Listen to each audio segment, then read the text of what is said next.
Hello, everybody. Randy Patterson here with Boomerociuty.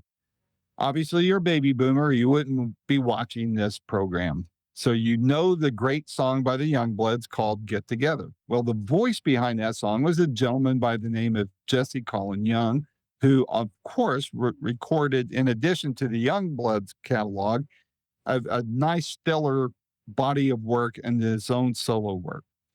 And so it was a privilege I got to have just today to speak with Jesse about the 50th anniversary release of Song For Juli. And that album covers is what you see behind me.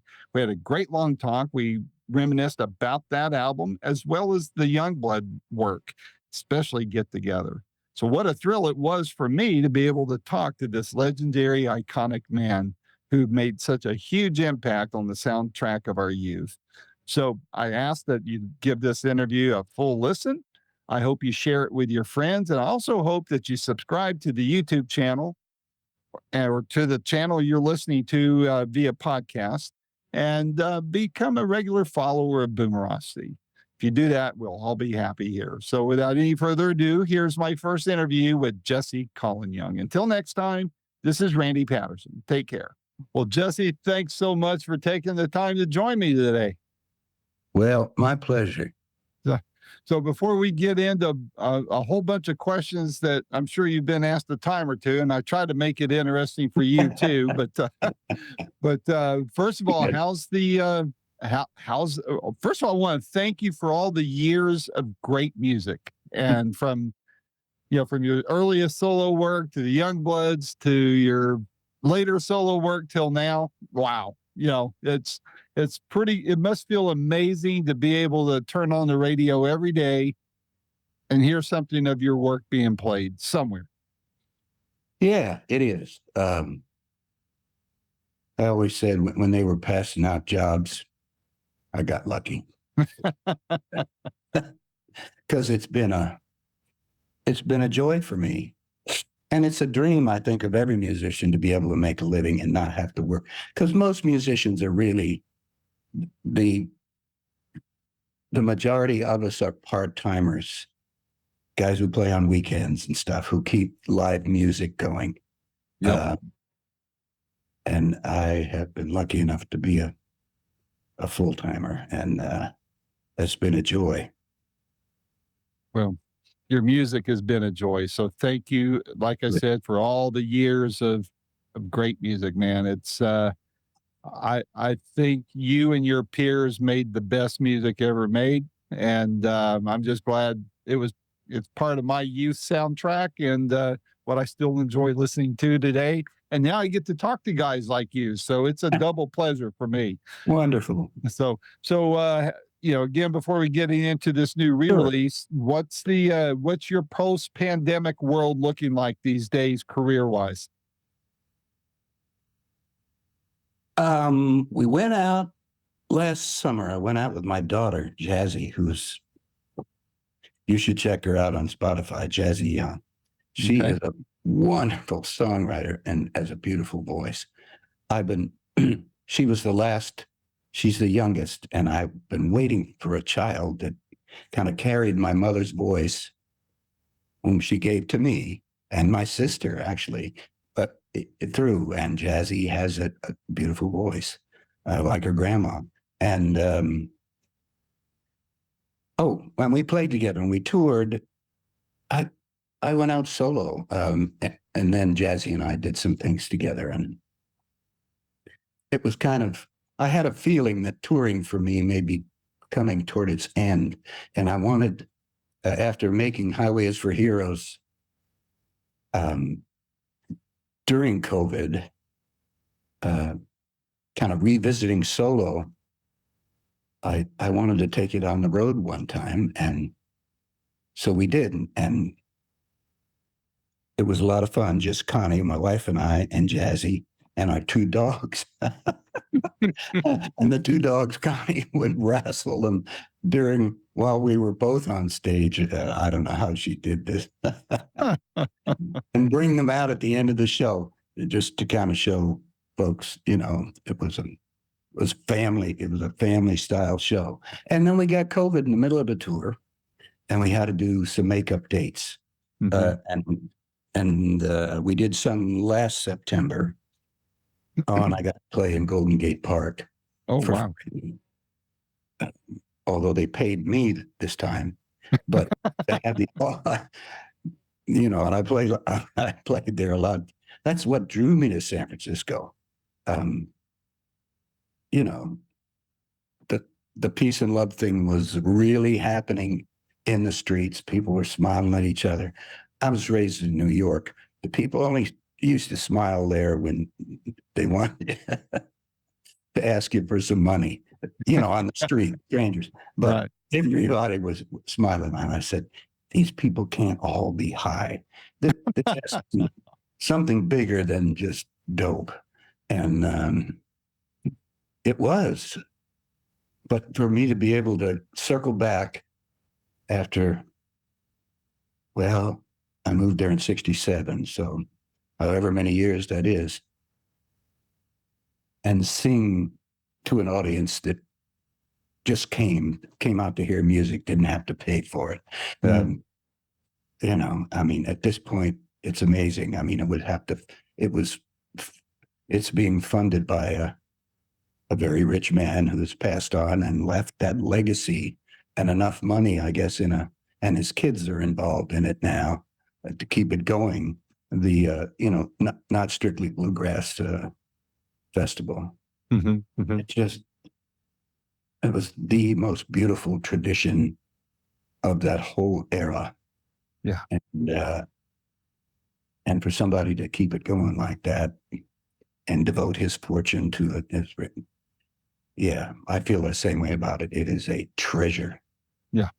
Free music. Yeah. Well, that area is so, I won't call it ground zero, but it was one of the ground zeros of what I call, of the rock and roll movement. I mean, with, there's so many hot spots of it in the 60s that just made it. I mean, you can't think of Golden Gate Park without thinking, Love and Flowers and You and Jefferson Airplane and, on and on and on. That just, it brings back good memories. And, I kind of wish we could bring some of that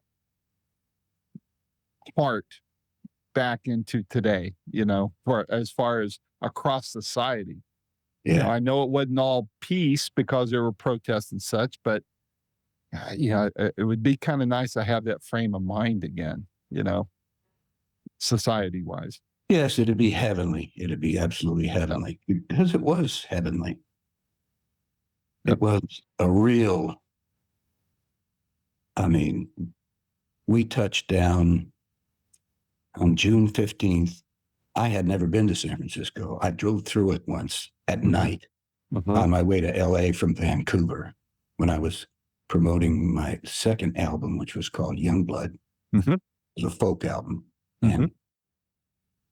But I had never, otherwise I'd never been there. And we came in and by God, Get Together was on the radio and people were smiling in the street and the Avalon Ballroom was full. And we thought, what are we doing in New York? So we went home and finished the Earth Music and just moved to the Bay Area. We saw it as a place we could work and live.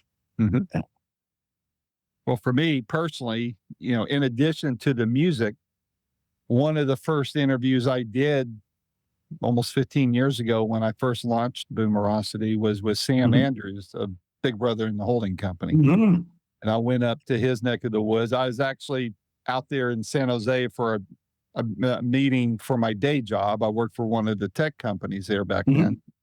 And after my last meeting, I hopped in the car and I drove up to, God, the name slipped in my mind right now, but it's up there near where Carlos Santana has a place and some of the others. But anyway, Sam was up there and we sat at a closed cafe outside on the patio, and I recorded it and just had a great visit. And I didn't know what I was doing, but he was very gracious and very helpful, and something I really treasured. And when I hear any of the San Francisco music, the Bay Area music, man, I go right back to that conversation with Sam, and God rest his soul. He's still missed. But so what drove you to remaster and re-release Song for Juli?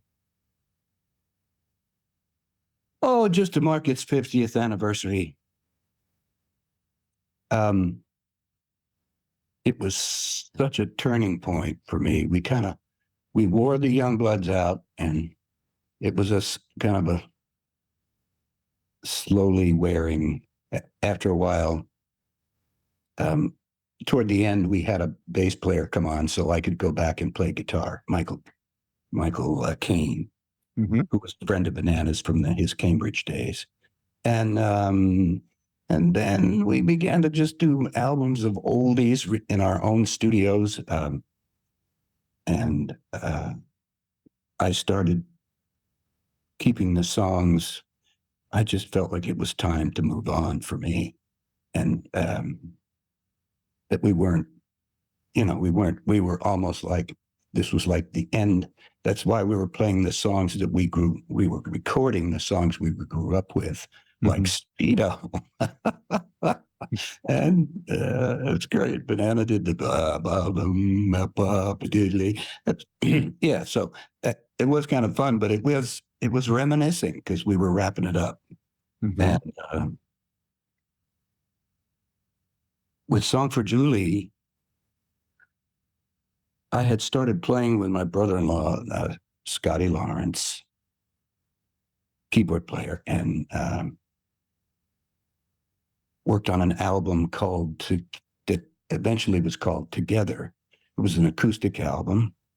And it came out, I guess it came out on Raccoon. Warner's gave us our own label, and we did a lot of things. Joe was always into jazz, and he made a couple of jazz records. And Banana, he was a bluegrass guy, and he took a local bluegrass band in San Rafael and made a couple albums with them. And I did this. It started in this little house, and I had a little house, just a rental over Tamales Bay. So the bay was coming up right under the house. And with this 90-acre front yard, which had cows in it occasionally. And one of them ate my motorcycle seat, which was phony leather. And I couldn't believe it when a cow ate that. And somehow I got and I was trying to remember because I'm writing my autobiography. How we got a little piano in there, and it must have been a really small upright, but we started recording there, I think.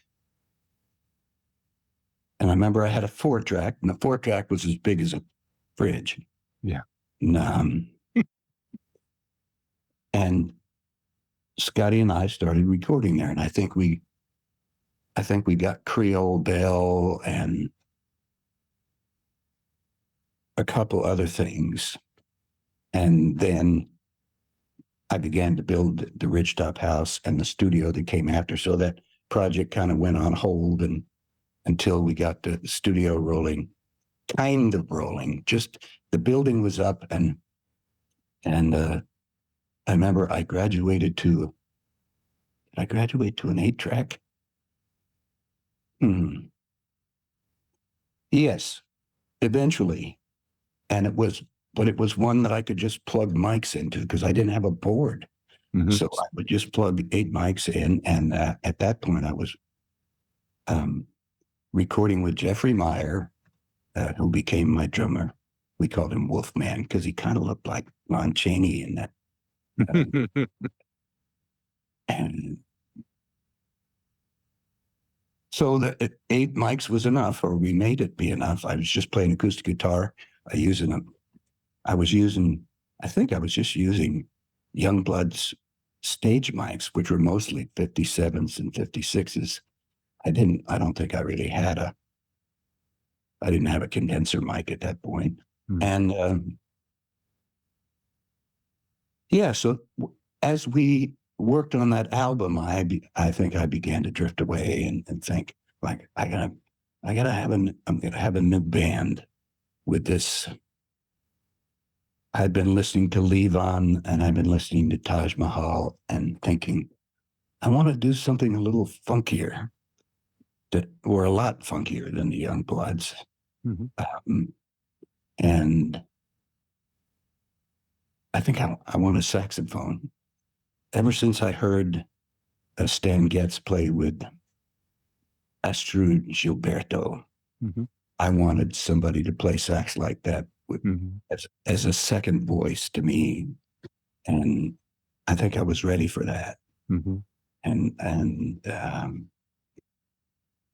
so Scotty knew, I guess Scotty, and then David Hayes joined a band on bass, beautiful bass player.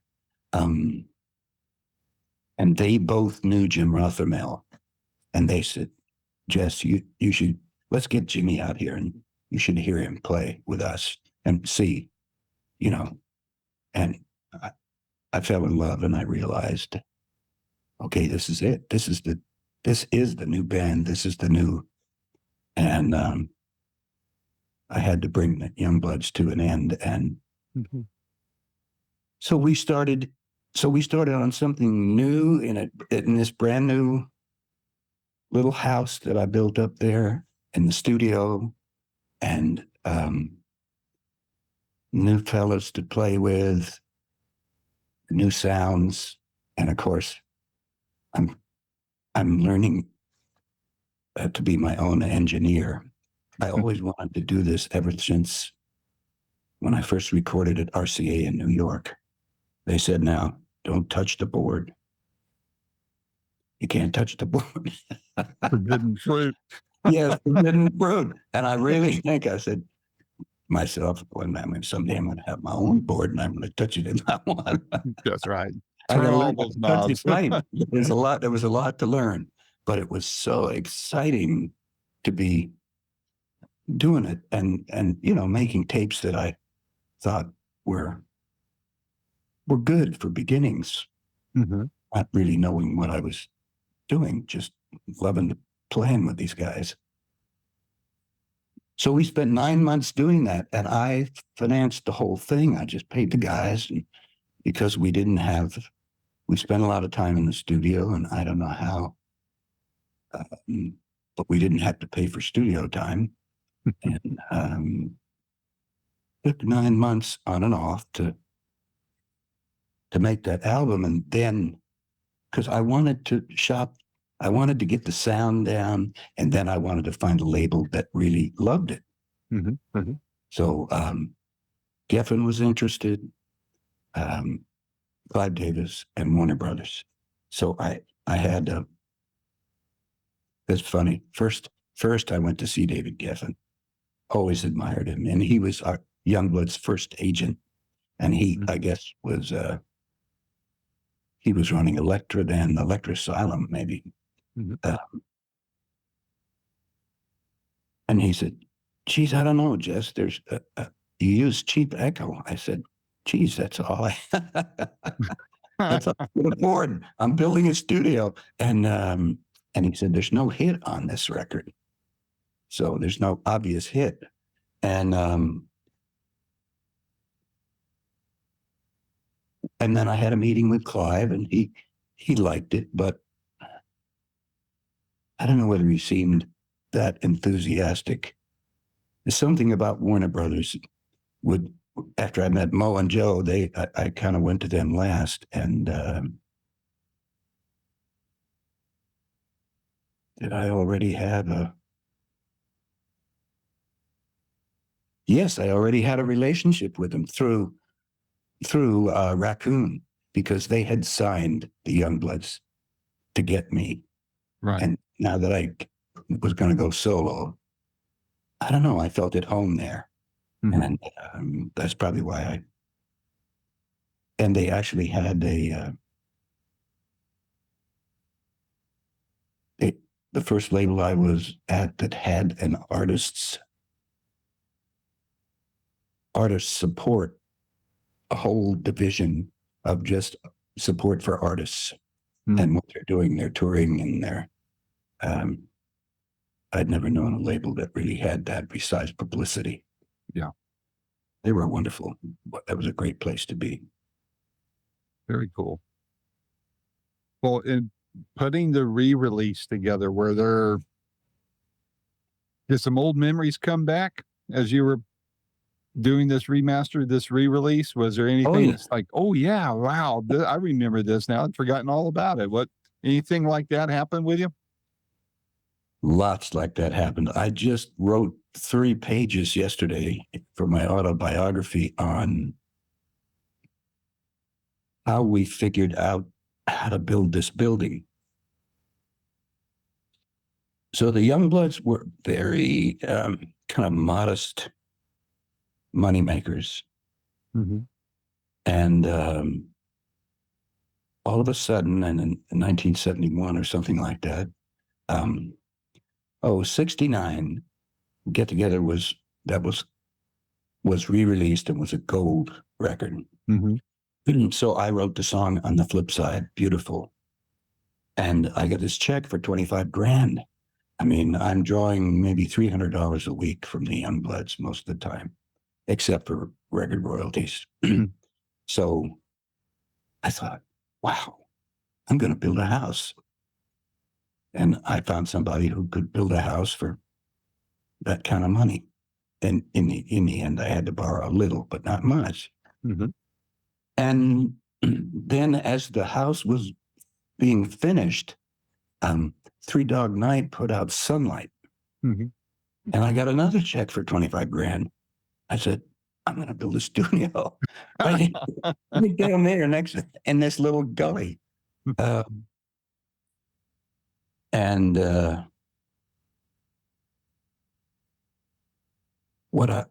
What a miracle that was, because that studio survived the Mount Vision fire because it was down so low in this little gully that had a kind of a spring in it.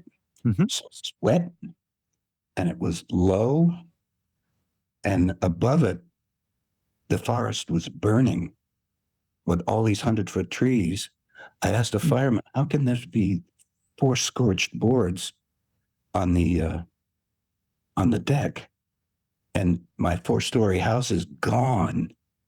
I mean, it's just a pile of ash. He said, yes, a very hot fire, all pine trees. He said, but all the way you trimmed your trees, Bishop pines put out a lot of dead limbs as they grow, and I kind of trimmed all those off because they were like beautiful sculptures when you got rid of the dead limbs. Mm-hmm. So that put all the fuel for the fire up high. And he said there must have been enough. So there wasn't any oxygen down here that was burning so hot and sucking up all the oxygen.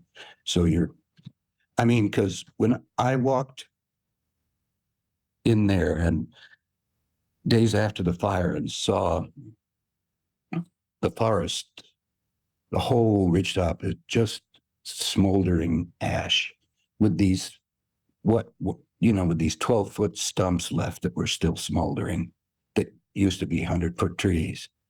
And as far as you can see, that's what was there, except when you look over the lip, there was my studio sitting there in this burn up forest, hardly touched. Mm-hmm. I know my godson, Ethan Turner, lives there, Rick Turner's son, and a fellow who was a partner in Alembic, made a lot of wonderful instruments in the Bay Area. And he had gotten some water from this little endless pool that we had, and we had a pump onto the roof of the house. I guess we could just barely reach it. And between that and the fact that, but if the oxygen was there, it would have been gone. Water, yeah, it would have been gone. Yeah. Wow. So, yeah, and it sits there today. Actually, 2-3 years ago, Jazzy did some of her vocals on her first record.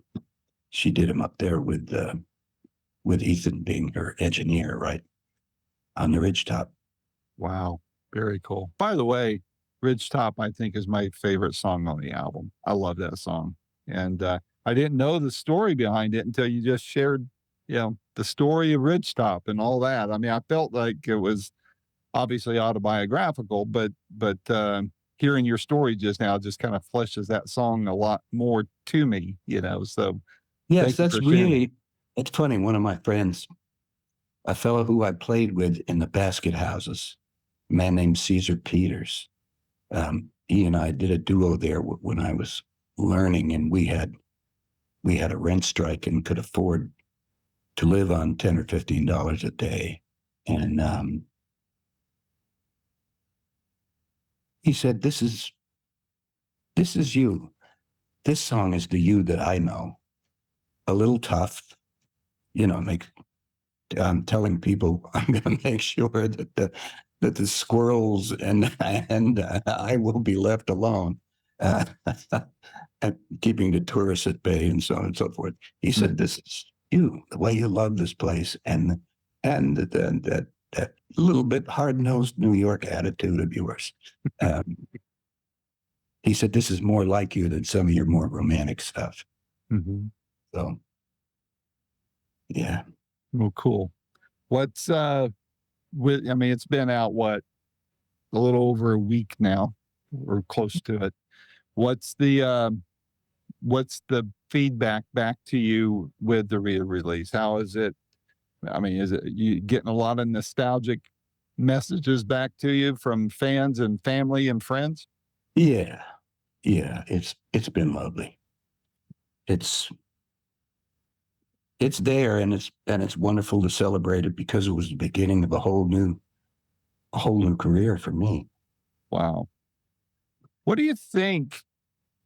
Well, first of all, when you recorded the album back then, and now you have this re-release, how has your outlook on the world, life, music, the music business changed between then and now? Well, yeah, I mean, Warner Brothers was kind of a dream come true. And the deal that I made with them after they had the Youngbloods was I think a 15% of retail deal. Mm. When we started out at RCA, they paid the Youngbloods in the first year a 1.5%. I mean, that's how they paid artists back then, and we fought along with all the other artists who were not, ready to accept the. I mean, look at what we're going through right now with the strikes. Mm-hmm. It's funny. My grandpa is a union organizer, very active, and a Golden Gloves boxer, which was a good idea for a union organizer around the turn of the century. But you better know how to fight. And to see these unions actually having some success at getting at least a decent, if not a fair piece of the profit, at least a decent piece. And I mean, I feel the same way about the auto workers. Record profits and no raises. It's ridiculous. Yeah. The people who make the wheels go around need to share more deeply in the profits. And these people at the top are making 27 million. They Or can more. take a Yeah. reduction. Yes. Yeah. Yeah. I was just thinking of the government shutdown. I wonder what would happen if that included all of our lawmakers' salaries. As it should, if that were Yes. to happen. Yeah. But Anyway. it's, as far as the music side of it, I just, you talked about the Youngbloods getting 1.5 there. I mean, gosh, now the labels are doing these 360 deals and they've got their hands into everything. And I just, there's people like Joe Bonamassa now who's like, he owns it from soup to nuts on his own stuff. And I'm almost thinking that's the way artists need to go unless they can fall into a label that, like you were mentioning, Yeah. that was much more artist centric and had an artist heart about the business. I mean, you got to have business sense in this business or you won't be able to eat after a while. But there's, I do feel like the profits are being hoarded and that artists, I mean, I'm speaking as a fan. I'm not a musician at all. I Mhm. play a mean air guitar and that's about it. But as a fan, and I don't think I'm alone in this, Jesse. I feel like fans want to see artists successful. We Yeah. don't begrudge seeing some wealth with for our favorite artist because that kind of stokes dreams in us, that wow, I'm about to turn 64. So my dream days for the most part have passed me. And my hopes of being a musician, I didn't practice. So how could I be a musician? But to see guys like you still doing it and good ones coming up through the ranks, we want to see you guys wealthy. We want to see you doing well because that's the fruits of your labor. And we sure don't care anything about some faceless hack in a suit in a high rise somewhere, flying the corporate jet everywhere he wants to go. Yeah. We want to see you guys have it. So I hope that those deals, the streaming deals, I understand the economics of streaming, but No, it's a but profits for that need to be yes, pushed it's closer to the artist. ridiculously tiny. I don't Yes. know how I don't know how young people are going to do it. I guess only on the road if they keep yeah, if they keep the labels from sticking their hands into their profits on the road. Um, there's got to be a place for them, and the streaming is ridiculous. Yeah. Yeah. Well, I mean, it's wonderful for people listening. I thought it was a miracle when my son showed me Spotify, and this was about 5 or 6 years ago. I said,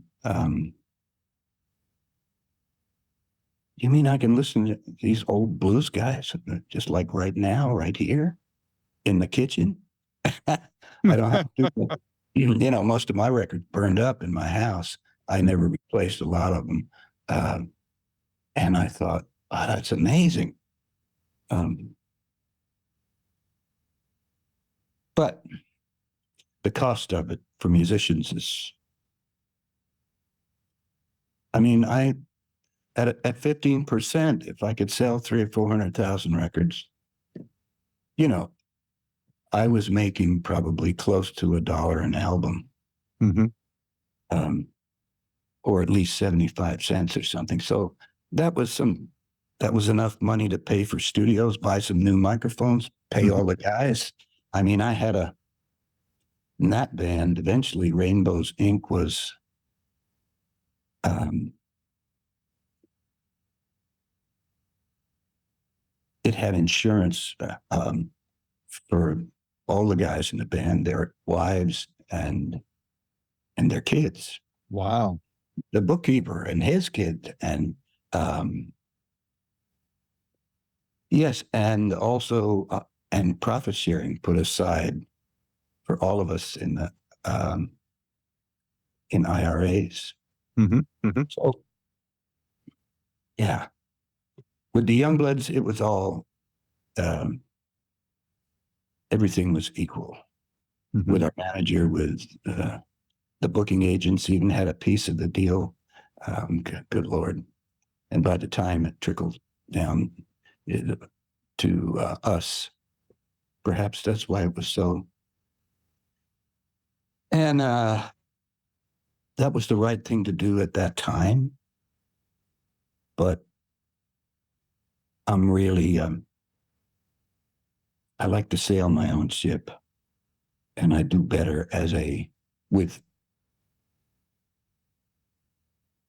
a lot of great help, and I appreciate it, and I take care of my people. But I don't want to be in a situation as an artist where I have to get everyone to agree with me what the direction we're supposed to be going in, or be stuck as it happened with the Youngbloods. With all of our, I think we all, at the end of it, we all came up with we all wanted to go in different directions, and it just had to come apart. Yeah. Well, on the Youngbloods, if I may, Mhm. I'm working on a prototype for a that something that might go into syndication. It's way too early to tell yet, and one of the parts of that may be, others are doing it, but I like to do it myself, and that is a story behind the song. But in this case, what I would want to know, I know, the stories out there all over the place about how Get Together was done and that kind of thing. What I'm after on this question is, what is there anything unique? Either bringing that song to be the hit that it was, or after the songs come out. I know for me, I have Sirius XM.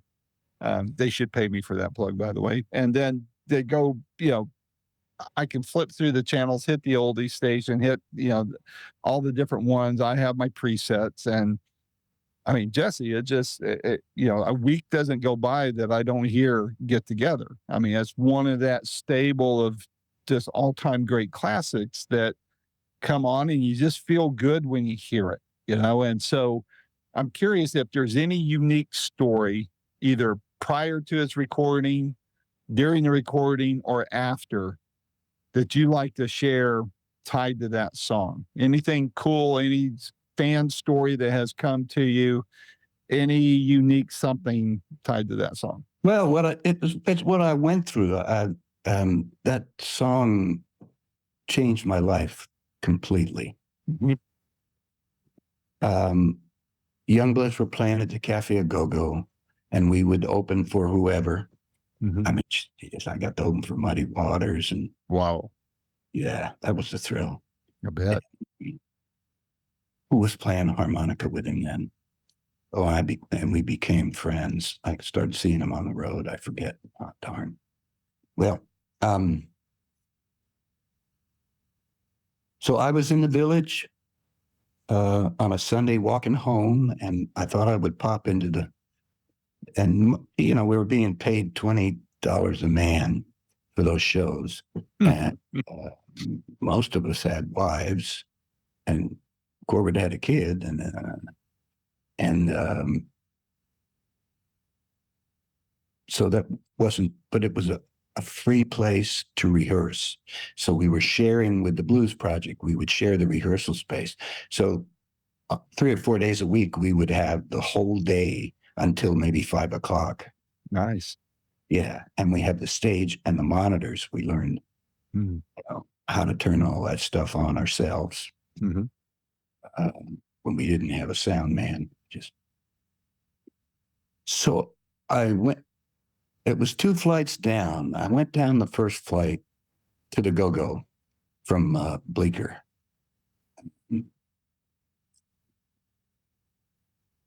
And I thought I heard music. And I said, oh, man, they got an open mic going on.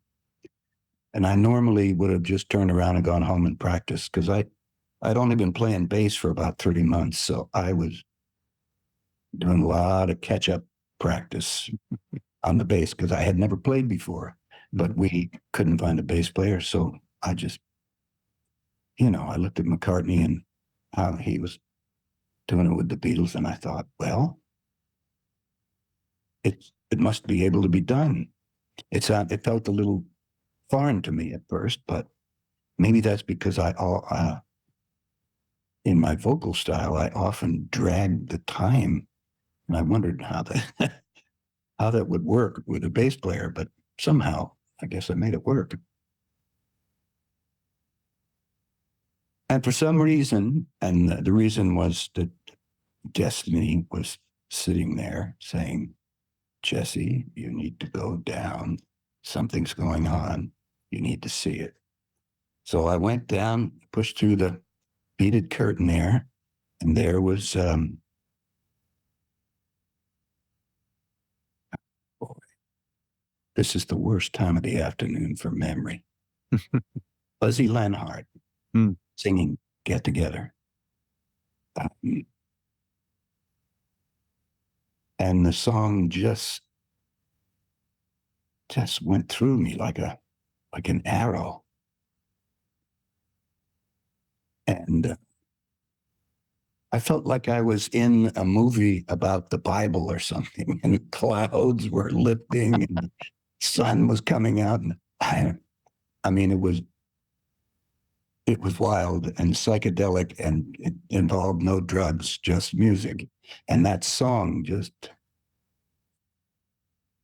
just said to me, you've been headed in the wrong direction with this angry young man stuff. This is it. This way's love, brother. Come on, try it. Sing me. I dare you. So I ran backstage, and I got the lyrics from Buzzy, and he wrote them out for me. I said, where'd that song come from? He said, well, Dino wrote that and taught it to everybody in the village, but he's already gone to San Francisco. So I did meet him years later out there. And I just took it home and practiced it and took it into rehearsal the next day. I played it on guitar, I played it on bass, and I went back and forth when I was rehearsing it that day. And just, I loved it. And because it was a 5.5-minute song, there was no pressure from the record company to make a hit out of it. Wow. And they didn't exert much pressure like that, but it was an art piece. And I brought it to the band, as something that I especially loved, almost more than I'm allowed to love this unabashedly because I didn't write it. Mm-hmm. I can love it as much as I want to without seeming egotistical, because someone else channeled this. I must have been busy at the time. Dino was kind of a tough guy, so maybe he was a guy like I was being in those days, and even and I thought, what a strange guy to bring this song about peace and love in. But God bless him, what a job he did. So I really think it's the love. I remember somebody saying to me from BAI, which is a radio station in New York. It's the NPR station. He said, there's something pure about this recording. Mm-hmm.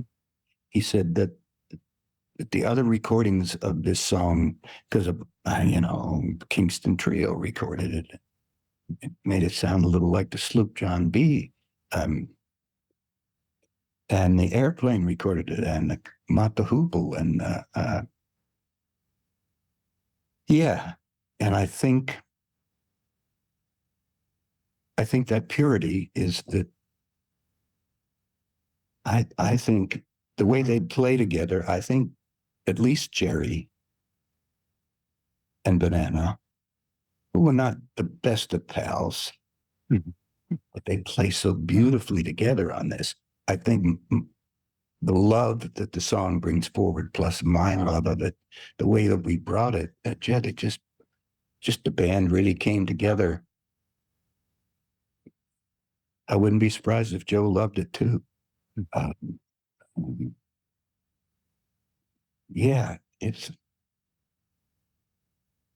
And that love and that time and that freedom to just do whatever, because it's not 3 minutes and we can't possibly make a single out of it, which proved to be. So the one more miraculous thing was Augie Bloom was the head of promotion at RCA. And in 1969, he, after it was out in 67, and we were able to just like go into San Francisco with a record on the radio because it was a hit there. I mean, it was the Summer of Love. It was the perfect song.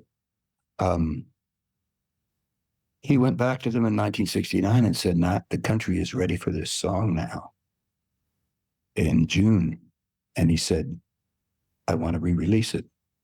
And they said, Augie, we don't do that. We don't do that here at RCA. And he says, you're going to do it, or you're going to do without me. Took him like 2 hours. Augie was the best. They just said, okay, Augie, okay. We surrender. Go ahead. Put it out. Wow. Yeah. Very cool. Glad he did. So what are you doing after this? What are you, as far as, you've got this album coming out, you've got some activity around that. Got any new music coming out? Anything else you're going to do? I know you're doing the occasional gig and such. Are you going to tour? New album with new music? Anything like that? No, I'm writing the book. I went out, we got COVID touring, and then we made it to LA, and we kind of recuperated, Connie and I, and we had driven this. We had bought a motorhome and driven. I don't think I've ever driven across the country without stopping to play somewhere. So we had done this, and then so driving back, I guess, proved to be too. So we got COVID again. By the time we got home, we had it again, and that kind of wiped me out. So when we did the final makeup dates, and I got to play Santa Barbara at the Libero Theater, which I have wanted to do for 20 years. And there were a couple other dates, and I realized at the end, only 3 dates. And I listened to the tapes of them, and I said, geez, I don't have the strength to do this, even 3 shows. I mean, I have to be able to deliver like 85, 90% of my best every time. And I have been able to do that my whole life. But I said, I'm not strong enough right now. Physically, I don't have the, just driving around and eating restaurant food and not sleeping in your own bed. And it just was too much. And I said, well, maybe I should just stay home this year and finish the book. I mean, there's a lot of finishing in there. Yeah. I would say luckily I'm 25% in. So it's a lot of work. And it is. I've always avoided it because I knew it would be a lot of work. But I thought, well, this is the perfect time. I need something to do, but I can't travel and play. I don't have it. And I don't want, after all the years that I have been able to physically bring the best to people. I've seen guys my age go out there whose voices are gone and stuff, and or whose energy is gone, and it's just sad. And I refuse to be one of those guys. If I can get my strength back, then my touring days are over. Yeah. But we are doing a few. There's a movie that we made while we were making, sometime during that year, it was a September to June thing, that we worked on Song For Juli, just on our own, with no record company, with nobody booking us. I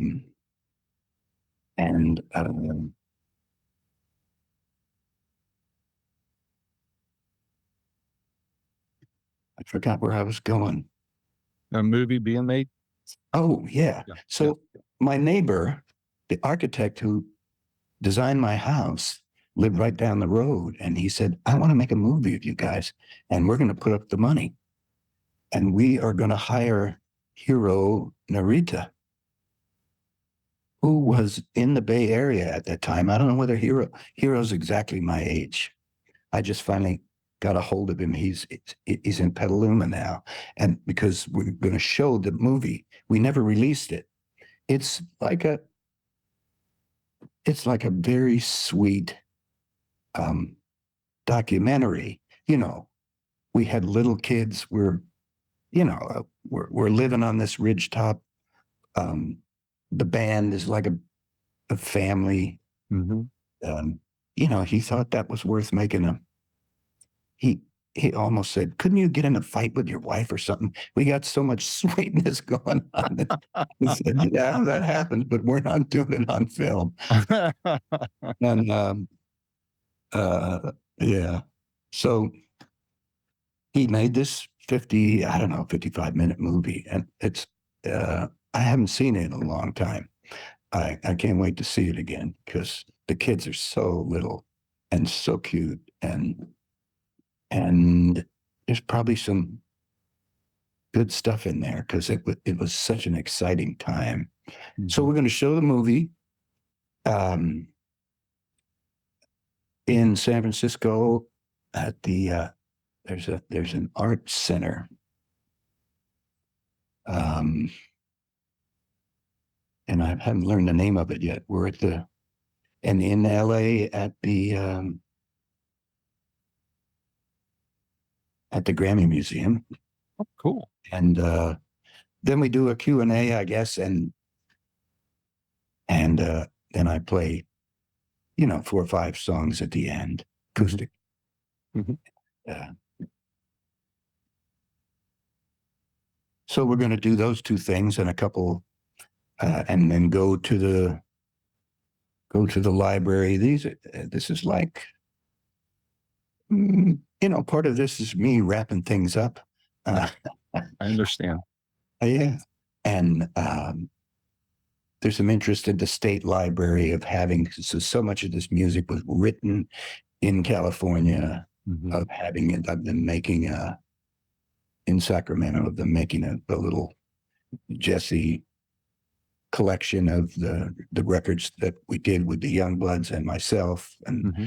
movie, and I don't know what else. We don't have a lot because the house burned down in 95. We don't have a lot of memorabilia. Yeah. A lot of stuff. So it'll be a very gentle, and I'm also doing a little short show like that, 5 or 6 songs with Taj Mahal. Oh, nice. To support, this is at the Sweetwater in Mill Valley. And of course, that's part of my home town. There's a movie about a great radio station called WHFS. It was in Washington, D.C., and it was owned by a family, the Einsteins. And Damien Einstein was my favorite buddy there. And every time I would come to town, I'd go over there to see him, and he'd just put me on the air live. If I had a band, I can remember the drums would be out in the hallway of the, radio stations. Usually the studios are very small. There's no room for a drum kit in there. Mm-hmm. So the drums were in the hall, and when this band first started out, and they did this for everybody. Mm-hmm. And the movie is called Feast Your Ears. So it's being shown at the Mill Valley Film Festival. And the day that it's being shown, Taj and I are playing I don't know what I'm playing a short set to open that show. And then they've got some of the DJs from KSAN and also from HFS to come and do a whole history thing about how it happened and what it felt like. And yeah. Very nice. Very nice. Taj and I will sing Get Together together. Cool. I love Taj. I hope I look forward to your book, Jesse, and when that comes out or just before it comes out, let's do one of these again Yeah. and talk about that book and some of your other memories on there. But before I let you go, I want to ask you one last question, Hmm. and that is, and it, I'm sure you've been asked it a time or two over your career, but I want to kind of get your pulse on it today. And that is, what do you hope your legacy will be, and how do you want to be remembered when it's all said and done? Hmm. Gosh, I hope there's enough love in the music to be be remembered as a man who loved the earth Hmm. and loved his fellow beings and gave his best and uh, shared his love with people through music. That's really, I've always felt like I was a reporter, really. Hmm. And especially when we were in the throes of the generations. Um, I don't know what I'd be reporting on now. It's hard to. uh, I'm always looking for the. There's one newspaper that just does good news, and I'm Oh, I always. love that. Yeah, yeah. Those um, are rare. yeah, you know, once we were in Hawaii after we were burned out.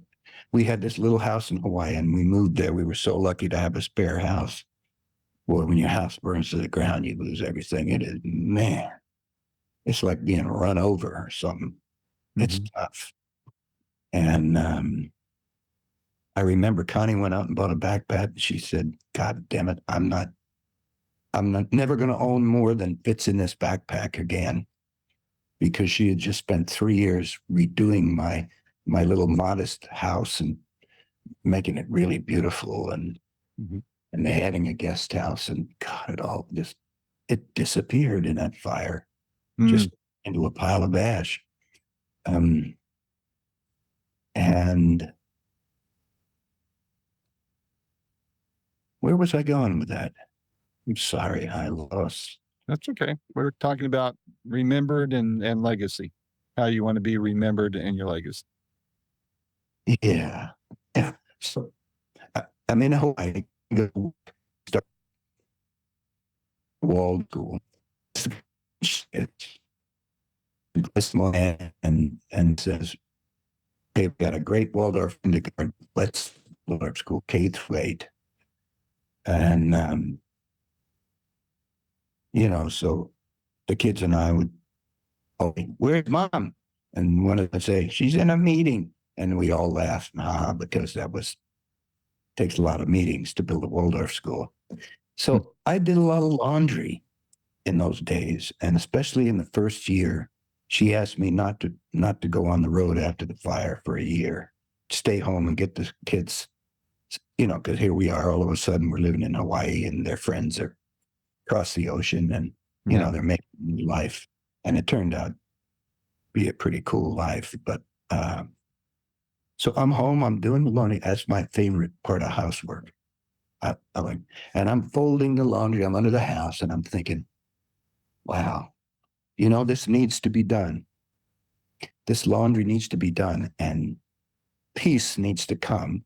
And somewhere out there, right now in the world, get-togethers on the radio, and people are being touched by it, and it's doing the work of peace. Hmm. Um, and I'm here folding the laundry, which is also important. That's right.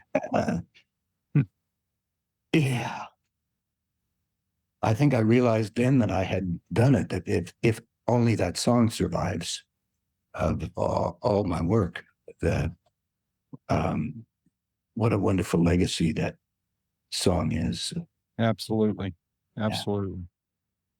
Well, Jesse, this was a lot of fun. Thank you for taking the time. You've been very generous with your time, very gracious, and it's an honor to speak with you after all these years of hearing your music, and especially get together. Wow, what a personal thrill that is for me. So I look forward to when your book comes out. And like I said, I want to have Yes. another one of these with you so we can just sit and talk about that. And I'll buy one from you, and hopefully you can sign it for me, and I'll add it to my signed collection that goes nowhere but stays right in my office here. But Good. please continue to stay Yeah. well, and I'll let you know when this piece posts, and it'll be on YouTube, on podcast, and on my website, and all those good places. So again, thank you, and we'll be talking to you down the road. All right. I got some Right. work to do. Yep. All right, take care. You too. Bye-bye.